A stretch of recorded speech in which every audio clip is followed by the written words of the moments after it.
again. My name is Jessica and this is my channel From Dream to Seed, where I help beginning gardeners get off to a successful start. This is video number 5 in my beginner series. If you haven't seen the rest of those videos, I highly recommend them and I'll link them up above. But today I want to focus on my all-time favorite method of gardening.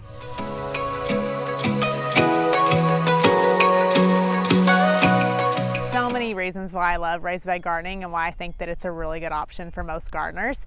Mainly it's because I have complete control over the soil medium. So if you have poor soil, or you have very poor draining soil, or you just want something that's a little bit easier to reach where you're not having to bend down to the ground so much, then raised beds are such a good option for you.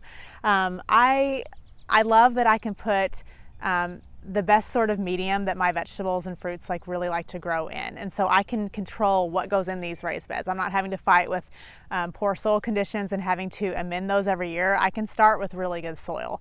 I also love that I have less weeds. A lot of times in your in-ground beds, you're having to fight perennial weeds that were already established, and I don't really have to do that in these beds. I do get some weeds, and usually they're annual weeds that are much easier for me to pull up, and so that's another reason that I really like raised bed gardening. Also, again, they're just easier for me to reach, and I think they're pretty. I just really like the way they look. So I actually have 11 raised beds. And you do not need to start with that many. In fact, I started with 2 raised beds. I believe they were either 3 or 4 by 8. And I started them to help my kids get into gardening. And as we have moved homes, and it's just eventually grown. So I think in this home we started with 3 raised beds, and now I've grown to 11. But like I said, you don't need to start with that many raised beds. In fact, it can be quite overwhelming to start with that many raised beds. So I recommend starting with just 1 or 2, seeing how you like it, seeing what soil combinations or growing medium combinations work for you, and then moving up from there. So let's talk about what kind of materials you can build raised beds out of. All of my raised beds are built from wood. I actually have 2 different types of wood that I've used, and I would recommend one over the other, and I'll talk about that more in a minute. But wood, I would say, is one of the most common type of material to build it with. But you can also build with metal. There's some really great ideas out there that use horse trowels and metal raised beds, and that kind of can give you some longer lasting results. You just want to make sure if you're using any kind of metal raised bed that you have drainage holes drilled in the bottom. I've seen cinder block raised beds. I've also seen raised beds made out of tires. Now, I would recommend that you don't grow any kind of food in tires. So if you're going to choose old tires to have raised beds in, I would only plant things that are not edible, like flowers in. But all my raised beds are made from wood, and the first 3 that we had, and that was the one on my left and the one on my right, and then I have an arbor above me, were made from cedar. And I kind of have mixed feelings about it, and I'll show you what I mean. So here I'm sitting between an old raised bed of mine and a new raised bed of mine, and I'll tell you the difference in construction and material that I used. So our old raised beds were built from cedar. And as you can see, well, I hope you can see, they're bowing out. I'll insert some better pictures and better angles, but it's really bowing out to the side. And that was due to a couple things. Number one, it's made from cedar, which is a really good wood to use that is untreated wood. However, because we only used a 1-inch thick or roughly 1-inch thick board, it really wasn't wide enough to support the weight of all this dirt. Now, these beds are about 15 inches high. And so the thickness of this wood was not a good choice. So I hope you're learning from my mistakes. And also, these beds are 12 feet long, and we did not put any sort of support beam across the middle. So what happened is the weight of the soil eventually caused these beds to bow out. Also, cedar is a really good wood to use if you're going for untreated wood. However, in my area, we get really extremes of weather. We have very hot and wet summers. We have very cold and often wet and icy winters.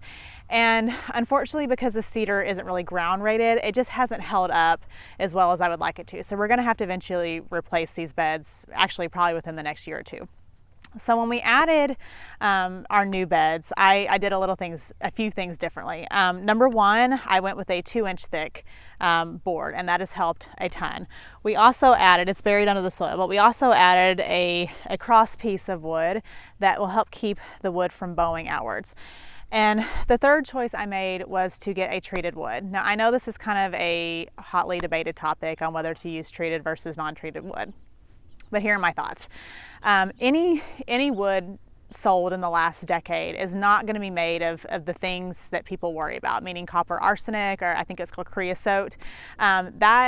It's not available to residential building anymore.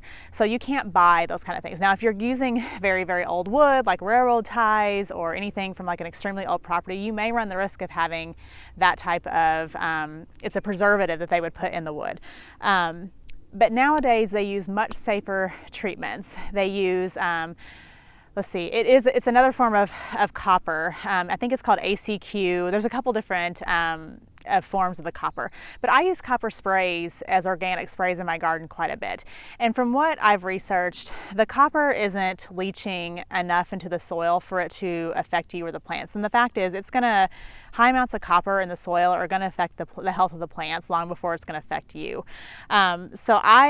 Because also the area of my yard the ground gets very, very wet here, it also tends to flood. For longevity purposes, I just decided to go with a treated wood, and I'm okay with that decision. Now, I did line all of my beds with a landscape fabric to help, not really to help with leaching because the landscape fabric isn't waterproof, but mainly just to help preserve the wood. And we also sealed the beds inside and out with raw linseed oil, and that is a food grade product.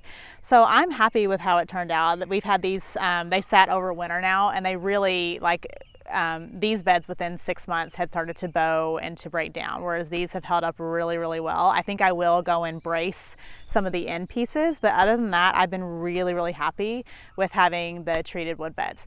Now, if having treated wood still bothers you, there are some really good options out there. There's cedar. I think if you had cedar in the right thickness, or if I did, it would have been a lot better.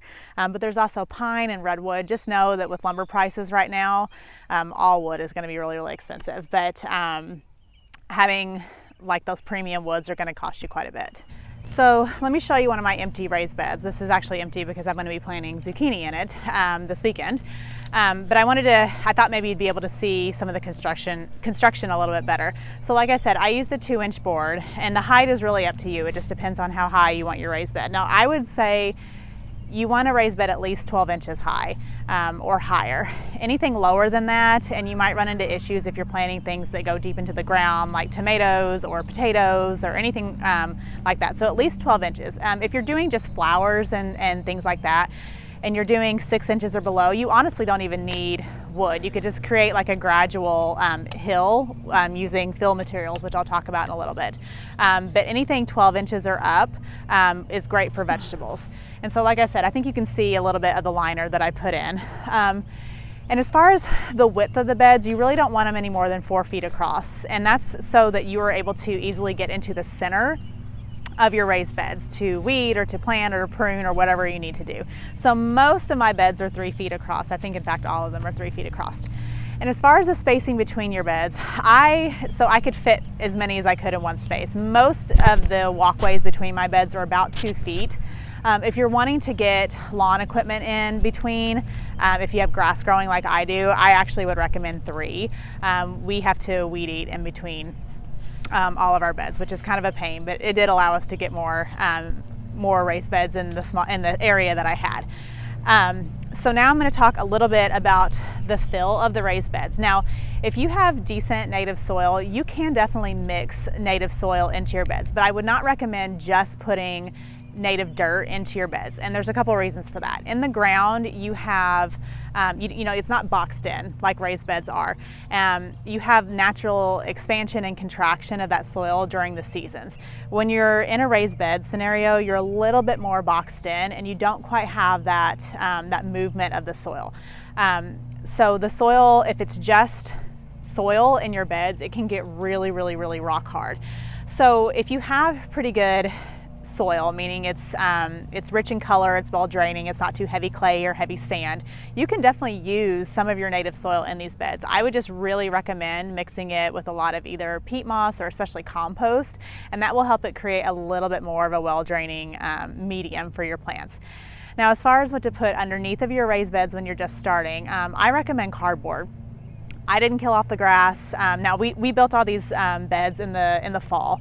So what I did is before we filled, we sealed the wood, we stapled the landscape fabric all the way around, and then I put cardboard down. And just like I did in my in-ground gardening video. And I did that for a couple reasons. Number one, it killed off the grass, although honestly this amount of compost would have killed the grass. But I did that to add organic matter to the bottom of my raised beds and also to attract earthworms. What I would not recommend doing, and what I've learned, I actually did in my old beds, is putting rock in the bottom.